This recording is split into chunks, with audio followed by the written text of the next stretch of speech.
In one of my videos about the power of acceptance, I mentioned that if you will accept your fear, it will disappear.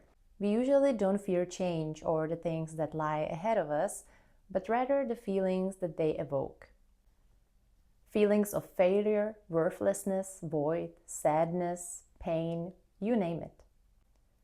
You get to the root of the fear and you likely find out it was a feeling you were avoiding. And then you labeled it as fear. So one day I woke up and I was snuggling under my blanket, thinking about what will actually get me out of bed. Will it be the excitement about my day, or the never-ending grudge that I feel when fulfilling my to-do lists? Your guess is right. It was back then in my corporate girly era, and it was Monday morning. Despite landing a dream job, I knew that dream was a vision of my past limited self. That part of me that wanted to escape everything. I just wanted to get a paycheck and leave. Once I got to the root of the feeling, I realized I was avoiding responsibility. Not for the job or the tasks ahead of me, but taking responsibility for my own life, to make changes where I needed them. So I imagined how it would really look if I would take responsibility for my life and finally start living it fully and unapologetically. A life where I wouldn't be holding myself against the to-do list and must-haves and the events I have to attend. I found out something very interesting about myself, and also very unpopular, at least in the country where I'm coming from. And it was that I actually want so-called soft life for myself. I don't know how else to describe it, but I found out that I value the little things in life over the so-called big success in corporate life and the consequences it brings. I want to go for a long walk in a forest or in a park on a weekday instead of being stressed at home in between meetings. And that even if I choose my soft life, I can still keep my ambitions. It just looks very different from the standard journey of attending university, climbing the corporate ladder, starting a family, etc. The human race is full of contradictions. And so what is important for me, and I understand that might be a trigger for some, is to do things that I feel like doing. To free myself from someone else's schedule or expectations. I also heard an opinion that unless you stick to a routine, write down your goals, and work hard on them, you will become a blob. I get the point, but I still do have a routine. I have my morning walks with my doggy. I have my breakfast. I have my focus time. I just contribute to my success on my own terms, and if I'm not making progress enough or fast enough, then I'm the one responsible for it.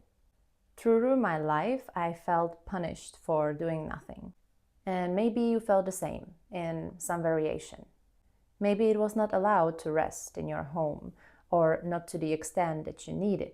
Maybe you felt the external pressure at your school or at your job when you feel like someone is holding the black cloud above your head, and if you don't fulfill everything that is expected of you, things will just fall apart. And so I didn't allow myself to relax as much because I was raised in a family where relaxation equals to laziness.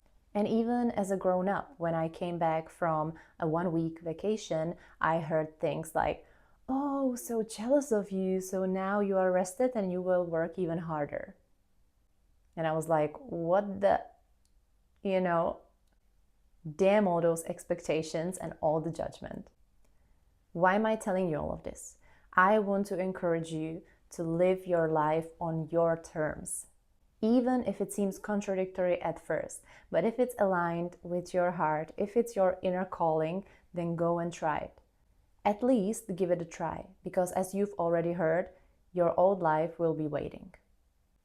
Maybe you'll find out that you didn't want the thing you thought you wanted. And so the old life is waiting. Or maybe you will find out that the thing you want is actually very different from what you thought, far from what you originally wanted. And isn't that great? Isn't it great to go explore and finally feel alive, Isn't it great to finally discover the life you want to live? So what's the worst case scenario? Will someone laugh at you? Will someone be disappointed with you? Will someone point a finger? Will someone shame you? Will they complain? I think of it this way. I'm doing YouTube now in my 30s, and likely I will laugh at myself when I'm 60. So what? Isn't that what life is about? To have fun? If I didn't do it and stay in the regular cage I know, what would I laugh about in 30 years? How I didn't try it? An easy solution to overcome any fear that you know is just tied up to your feelings is to go ask yourself about the worst case scenario. And then get to the root of the feeling that you are avoiding. For me, it was, will I be shamed? Will I be laughed at? And if so, then what? Nothing. Haters gonna hate, lovers gonna love, so what? From time to time, it's beneficial to give yourself some tough love and finally start living your best life. Also, each time you explore a new potential, raise your vibration, or live in your joy, you are not only expanding your life, you are also causing a butterfly effect that is affecting others. You might not see it, but you can feel it. Years ago, I encouraged one person, one woman, for her to go chase her dreams and to finally attend that flower workshop in London and to bring what she will learn back to our home country. Nowadays, she has a small business with wildflower bouquets. So I am happy for that one woman who went for the unknown, but there are so many more who are happy thanks to her craft. Let me share another example. In my 20s, I was terrified of solo traveling. And so I was asking myself, will I be lonely? Will I get lost? Will I fear going out at night? And all of those fears are legit. I just went to accept that loneliness and uncertainty so it would quickly disappear. If that does not make sense, I recommend you go watch my videos about the power of acceptance, and I'll pin both of them in the comments below. So then, for years, I was solo traveling, but still was avoiding some of my feelings. That's how existential crisis creeps in, so don't be like me and go accept your feelings. Your unprocessed feelings are chasing you, so you can finally sit with them and let them go. They just want to flow through you and leave, but you keep them stuck inside of yourself by resisting them, by fearing them, and by holding on to them. You keep them under the lid and you bubble on the inside. And guess what? One day the bubble bursts. So when you realize they are only there for you to experience them and let them leave, you have nothing to fear. You are free. This is your reminder, life wants to manifest through you.